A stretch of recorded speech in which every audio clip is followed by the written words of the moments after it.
Welcome to Slip Happen, Episode 7, Professor Slip. This was a mistake. Ah yes, the time Slip became a professor at Hogwarts. A tale of wisdom, discipline, and... Wait, no, that's someone else's story. Slip's time as a professor was more, let's call it educational, mostly for him.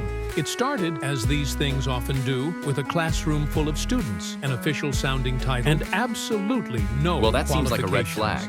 Hey, I've survived worse. The students were expecting a lesson on advanced defensive spells. What they got was Slip.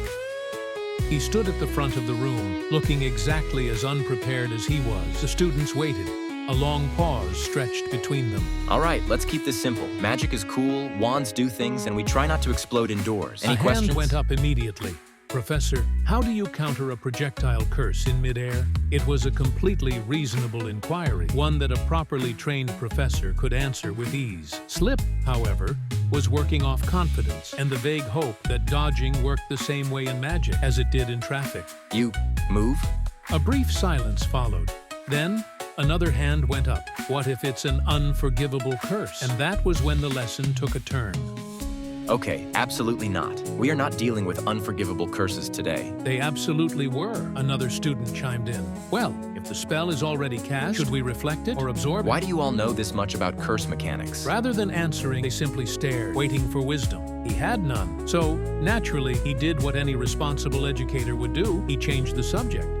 All right, new plan. Let's do something safer. Basic shielding charms. Wands up. What followed was an impressive, if not catastrophic, display of enthusiasm. Okay, that is more enthusiasm than expected. The problem wasn't that the students didn't know magic. The problem was that they really knew magic. So when Slip told them to practice shield spells, they did. Unfortunately, they all did it at the same time. 15 barrier charms fired off simultaneously, ricocheting through the room, bending space, time, and possibly the ceiling's structural integrity. And then the ceiling started to drift. Reality, mostly. Yeah, that seems bad. One student hesitated before raising their hand. Professor, is the room supposed to do that? And then the desks began floating, angrily. Another student spoke up, sounding entirely too calm. I think we gave the furniture sentience again. Huh. Didn't know furniture could hold grudges. And so, against all odds, against all logic, against basic safety standards, Slip remained a professor. It was at this precise moment that reality made a decision. A familiar whooshing sound filled the air. The room twisted, stretched, then snapped back. And just like that, Oh, Slip fantastic. was gone.